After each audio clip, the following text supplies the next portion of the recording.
Assalamu alaikum wa rahmatullahi wa barakatuh. My dear participant, I hope you are all fit and fine and you're practicing your English grammar subjects at your home consistently. So we're talking about an important topic that is your part of speech, noun part 2. So আমরা গত লেকচারে দেখেছিলাম যে noun সম্পর্কে at a glance নাউনের পাঁচটি প্রকার ছিল সেই সম্পর্কে আমরা দেখেছিলাম। আজকে আমরা এই লেকচারে নাউনের জাস্ট প্রকারটা আরেকটু ঝালাই করে নেব। নাউনের কিছু ব্যতিক্রম বিষয় রয়েছে, সেই বিষয়গুলো একটু আলোচনা করব এবং তোমাদেরকে কিছু স্ক্রিনশটের কথা বলবো। কিছু নাউন আমাদেরকে একটু মনে রাখতে হবে, জাস্ট কয়েকবার পড়লে আশা করি তোমাদের ওটা মনে থাকবে। অ্যান্ড দেন পরবর্তী লেকচারে আমরা নাউনের পজিশন নিয়ে আলোচনা করব, which is really very important. Okay, so let's get started. Okay, noun সম্পর্কে জানতে গেলে আমাদের কয়েকটা ব্যতিক্রমী বিষয় রয়েছে, সেগুলো একটু জানতে হবে। আমরা জানি প্রিভিয়াস লেকচার আমরা দেখেছিলাম যে নাউনের প্রকারভেদ, নাউন মোট 5 প্রকার রয়েছে: proper, common, collective, material and abstract. এই 5টা প্রকার রয়েছে। এর ভিতরে নর্মালি আর মূলত নাউন দুই প্রকার, concrete noun and abstract noun. এর ভিতরে এই যে 4 প্রকার নাউন রয়েছে, প্রপার, কমন, কালেকটিভ এবং ম্যাটেরিয়াল, এটাকে বলা হয় কনক্রিট, যেটা আমরা দেখেছিলাম, কনক্রিট দেখেছিলাম। এবং অ্যাবস্ট্রাক্ট নাউন আলাদা একটা প্রকার ছিল। এটা একটা ব্যাপার আছে। আর একটা ব্যাপার আছে, দেখো আমি এই তিনটাকে আলাদা করে রেখেছি। এই তিনটাকে বলা হয় কাউন্টেবল নাউন। তুমি এটা এইভাবে মনে রাখতে পারো, কাউন্টেবল। এবং এই দুইটা আছে নন কাউন্ট, অর্থাৎ গণনা করা যায় আর গণনা করা যায় না। অর্থাৎ এই তিনটাকে তুমি সহজে গণনা করতে পারো। প্রপার নাউন একজন ব্যক্তি, একজন বস্তু নির্দিষ্ট করে বোঝালে তাকে অবশ্যই গণনা করা যায়। বেসিক্যালি এইভাবে আসলে বোঝা যাবে না, বিকজ তুমি যখন দেখবা যে গণনা করা যায় বা গণনা করা যায় না এই আঙ্গিকে, তখন কিন্তু তুমি বেসিক্যালি চিনতে পারবে না। যেমন আমি যদি তোমাকে প্রশ্ন করি যে সোপ, SOAP, সোপ মানে কি? সাবান না? তো এটা কি তুমি গণনা করতে পারবা? হ্যাঁ, অবভিয়াসলি তোমরা নর্মালি দেখলে গণনা করতে পারবে, একটা, দুইটা, তিনটা। বাট এটা কিন্তু গণনাকারী নয়, এটা কিন্তু নন কাউন্টেবল নাউন। এটা কিন্তু যেহেতু এটা হচ্ছে ম্যাটেরিয়াল নাউন, তাহলে এটা কিন্তু গণনা করা যায় না, কারণ সাবানের ভিতরে যে উপাদানগুলো রয়েছে তুমি অবশ্যই এটাকে ইউ ক্যানট কাউন্ট ইট। ওকে, গণনা করা কখনোই সম্ভব না। তারপর আমি যদি বলি ফার্নিচার, FIR, ফার্নিচারকে গণনা করে দেয়, হ্যাঁ আমার একটা টেবিল, দুইটা টেবিল রয়েছে, তিনটা টেবিল, কিন্তু না, এর যে উড বা কাঠের যে ম্যাটেরিয়াল রয়েছে এগুলো কিন্তু তুমি কখনোই গণনা করতে পারবে না। এটা কিন্তু নন কাউন্টেবল। এই জন্য তুমি যদি মনে রাখো যে এটা গণনা করা যায়, তাহলে এটা কাউন্টেবল নাউন, এটা গণনা করা যায় না, এটা নন কাউন্টেবল নাউন, তাহলে obviously this is the wrong way. ঠিক আছে, তুমি বুঝতে পারবে না। ওকে, এই জন্য আসলে কিছু সিস্টেম আছে, ওই সিস্টেমগুলো আমাদেরকে একটু মাথায় রাখলে মোটামুটিভাবে আমরা সহজে বুঝতে পারবো কাউন্টেবল নন কাউন্টেবল বিষয়টা। ঠিক আছে। সো যাই হোক, আমরা একটু ব্যতিক্রমী কিছু বিষয় দেখে নিই। যেমন আমরা পড়েছিলাম প্রপার নাউন, কাজী নজরুল ইসলাম তো অবশ্যই প্রপার নাউন আমরা জানি। এখন যখন দুইটা প্রপার নাউন ব্যবহার করা হয়, ব্যাকে একটার সাথে আর একটা তুলনা করা হয়, তখন কিন্তু একটু সিস্টেমটা চেঞ্জ হয়ে যায়। আবার দেখো আমি একটা সূত্র এখানে লিখে রেখেছি। কি সূত্র বলো তো? এখানে যে সূত্রটা লিখে রেখেছি সেটা হচ্ছে যে the PMA equals to common noun. তার মানে এটা দ্বারা আমি কি বোঝাতে চাইছি? পি মানে প্রপার, এম মানে ম্যাটেরিয়াল, অ্যান্ড এ বলতে অ্যাবস্ট্রাক্ট নাউন।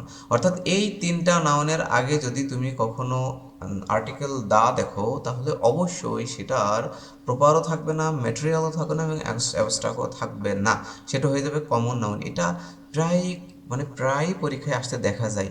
তো তুমি অ্যাবস্ট্রাক্ট নাউন দেখলেই যে ওটা অ্যাবস্ট্রাক্ট নাউন, বিষয়টা ওরকম না, ওটা মুখোশ পড়া থাকতে পারে। ঠিক আছে, এখানে ইমাজিন তোমাকে অবশ্যই ইউ হ্যাভ টু নো, যে বুঝতে হবে যে কিছু ফর্মুলা মুখোশ পড়া থাকলে হবে না, তোমাকে মুখোশটা টেনে বের করতে হবে কিন্তু। যেমন এখানে 1 নম্বরে যে উদাহরণটা আমি দিয়েছি, দেখো লেখা আছে Kazi Nazrul is the Byron. এটা একটা বিখ্যাত কবি, বাইরন অফ বাংলাদেশ, মানে বাংলাদেশের একজন বিদ্রোহী কবি কাজী নজরুল ইসলাম। উনি তো রয়েছেন, ওনাকে কাকে ওনাকে বাইরনের সাথে কিন্তু তুলনা করা হচ্ছে, যে বাংলাদেশের বাইরন হচ্ছে কাজী নজরুল ইসলাম। এখন বলো তো, এখানে আমি তোমাকে যদি প্রশ্ন করি যে এই যে দুইটা আন্ডারলাইন করা ওয়ার্ড রয়েছে, আমরা বুঝতেই পারছি এটা অবশ্যই নাউন হবে। ঠিক আছে, ইভেন দো তোমরা বুঝতে পারছো এটা প্রপার নাউন। তো এখন এইটা আসলে কি নাউন? দুইটাই কি প্রপার নাউন? অর্থাৎ কাজী নজরুল এবং বাইরন দুইটাই কি কমন নাউন? অথবা প্রথমটা প্রপার পরেরটা কি কমন, নাকি প্রথমটা কমন পরেরটা প্রপার। তোমরা কি এটাকে আমাকে বলতে পারবা? হ্যাঁ, এই সূত্র যদি তোমাদের মাথায় থাকে তাহলে কিন্তু তোমরা বলতে বলতে পারবা, সহজেই বলতে পারবা। কিন্তু সূত্র যদি মাথায় না থাকে তাহলে তোমরা জিজ্ঞেস করবো স্যার বাইরন কে, তখন আমরা বলে দেবো যে বাইরন হচ্ছে একজন বিখ্যাত কবি, কবির নাম। তাহলে তুমি অবভিয়াসলি দুইটাই কি প্রপার করে দেবা, এ নম্বরটা অ্যান্সার করে দেবো। কিন্তু আসলে কি তাই হবে? দেখো কাজী নজরুল তার আগে কিন্তু দা নেই, যে আমি এই যে দা ইন্ডিকেটর দিয়ে রেখেছি, দা যেহেতু নাই তাহলে অবশ্যই এটা প্রপার নাউন। আর পরে দেখো বাইরনের আগে কি দা আছে, এটা কিন্তু কমন নাউন। তাহলে দেখো প্রথমটা প্রপার পরেরটা কি কমন, এরকম কোনো ইয়া আছে কিনা, উত্তর আছে কিনা। দেখো প্রথমটা প্রপার পরেরটা কি common, this is the answer, C will be the correct answer. Okay, এইটা কিন্তু মাথায় রাখতে হবে, খুব ইম্পর্টেন্ট। এটা গেল তোমার দা প্লাস প্রপার নাউন যদি থাকে সেটা কিন্তু কমন নাউন হয়ে যায়। ওকে, 2 নম্বরে আসো। দেখো দ্য সুগার, সুগার কি নাউন তোমরা বুঝতে পারছো নিশ্চয়ই, ম্যাটেরিয়াল নাউন, কারণ সুগার তো কোনো একটা উপাদান দিয়ে তৈরি নিশ্চয়ই। ঠিক আছে, অফকোর্স বুঝতে পারছো, এখানে আন্ডারস্ট্যান্ড দ্যাট যে this is material noun. And এইটা আসলে কি ম্যাটেরিয়াল নাউন এখন থাকবে? The sugar is not more beneficial for health. ঠিক আছে, তাহলে সুগারের আগে যখনই তুমি দা বসাচ্ছ তখন সেটা আর ম্যাটেরিয়াল ম্যাটেরিয়াল থাকবে না, সেটা হয়ে যাবে কি বলতো, কমন নাউন। তাহলে এটা প্রপার নাউন ম্যাটেরিয়াল, এটা ম্যাটেরিয়াল দেওয়া উচিত। ম্যাটেরিয়াল নাউন নাকি কমন নাউন, অবশ্যই হয়ে যাবে কি common noun. This is very very important. Okay, একইভাবে তোমার দ্য অনেস্টি, এটা কি নাউন হবে? এই যে অনেস্টি কি আসলে কি অ্যাবস্ট্রাক্ট নাউন? এখানে যদিও আমি প্রপার নাউন দিয়েছি, এটা অ্যাবস্ট্রাক্ট নাউন দিলে আর একটু কনফিউশন হবে, অ্যাবস্ট্রাক্ট। ঠিক আছে, তো the honesty is the thing should be achievable for everyone, মানে এটা এমন একটা জিনিস যেটা প্রত্যেকেই অ্যাচিভ করতে পারে বাট করে না, এটা হচ্ছে ইম্পর্টেন্ট। ওকে, তো অনেস্টি আর আগে কি আছে বলো তো, একটা অনেস্টি এর আগে, এই যে অনেস্টির আগে কি আছে, একটা দা আছে, তাহলে এটা কি আর অনেস্টি থাকবে? এটা কি মানে সৎ আর সৎ থাকবে না, ঠিক আছে, সততা চলে যাবে অসততার ভিতরে। তার মানে হচ্ছে অনেস্টির আগে যেহেতু দা বসে গেছে তাহলে এটা আর অ্যাবস্ট্রাক্ট নাউন থাকবে না, এটা হয়ে যাবে কি কমন নাউন। আশা করি ইউ আন্ডারস্ট্যান্ড দ্যাট যে প্রপার ম্যাটেরিয়াল এবং অ্যাবস্ট্রাক্ট নাউনের আগে যখন দা বসবে তখন সেটা আর তা থাকবে না, সেটা হচ্ছে কমন নাউন হয়ে যাবে। তো this is very important to understand. And আমরা আজকে লেকচারটা খুব বেশি বড় করবো না, আমি জাস্ট ব্যতিক্রম বিষয়টা নিয়ে একটু আলোচনা করলাম। তো আজকে তোমাদের জন্য একটু স্ক্রিনশটের ব্যবস্থা আমি রেখেছি, তোমরা জাস্ট আমার পিডিএফ থেকে একটু স্ক্রিনশট দিয়ে রাখো যাতে তোমাদের জন্য জিনিসটা সহজ হয়। ঠিক আছে, কয়েকটা জিনিস তোমাদের একটু মাথায় রাখতে হবে, একটু মুখস্থ না রাখলেও তোমাকে একটু মনে রাখতে হবে। ঠিক আছে, একটু খেয়াল করে দেখো যে এখানে দেখো সাম ইম্পর্টেন্ট কমন নাউন রয়েছে আমরা দেখতে পাচ্ছি। ঠিক আছে, তো এই কমন নাউনগুলো কয়েকবার জাস্ট পড়বা, যেমন রিভার নদী, শ্রী শহর, শ্রী শহর, মাউন্টেন পর্বত, ঠিক আছে, ফয়েট কবি, ভিলেজ, গ্রাম, হিল, পাহাড়, এই জিনিসগুলো কিন্তু কমন নাউনের ভিতরে পড়ে। তো তোমরা জাস্ট একটা স্ক্রিনশট দিয়ে নাও, ঠিক স্ক্রিনশট। সো এই জিনিসগুলো একটু মাথায় রাখতে হবে। দেন আমি প্রত্যেকটা যেগুলো ইম্পর্টেন্ট সেগুলো প্রত্যেকটাই দিয়ে রাখছি। যে collective noun, some important collective noun রয়েছে এখানে, আমরা যেহেতু এর আগের লেকচারে আলোচনা করেছিলাম যে কোনটাকে কালেকটিভ নাউন কোনটাকে কমন নাউন বলে, সবগুলো দেখিয়েছিলাম। তোমরা প্রিভিয়াস লেকচারটা দেখে নাও, তাহলে তোমাদের জন্য সহজ হবে।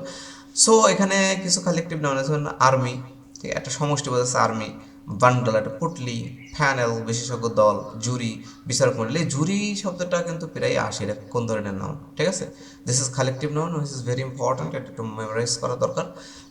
জাস্ট কয়েকবার পড়বা, দেখবো মাথায় কিন্তু এটা ক্যাচ করবে তোমাদের। ঠিক আছে, ওকে, কালেকটিভ নাউন গেল। এবার হচ্ছে কিছু ম্যাটেরিয়াল নাউন রয়েছে, এইগুলো একটু তোমাদের মনে রাখা দরকার। Okay, you need to memorise that, কয়েকবার একটু পড়বা আউট লাউড।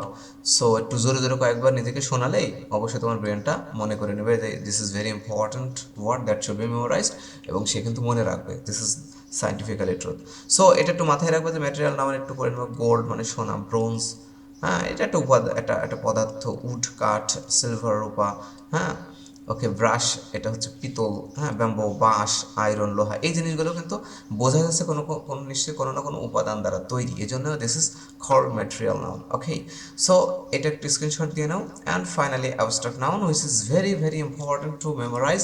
যে আমরা অ্যাবস্ট্রাক্ট নাউন সহজে বুঝতে পারবো, ক্লাস 8-9-এ পরে স্টুডেন্টরাও সহজে বুঝতে পারে না যেটা কোন ধরনের। মানে আমার এই ভিডিওগুলো যারা দেখবে তোমরা দেখো নিঃসন্দেহে তোমাদের বেসিকটা will be of course clear. Okay, and of course আমার যেটা মনে হয় যে this videos of course for everyone, class 6, 7, 8, 9, 10, all for every students, no? Okay, so এটা যদি তোমরা ছোটবেলা থেকে পড়ে আসো, ক্লাস 6 থেকে আমাদের পড়াটা বেশি শুরু হয়, তো আমরা আসলে ওইভাবে পড়ি না বা পড়ার মতো সুযোগ আমাদের হয় না।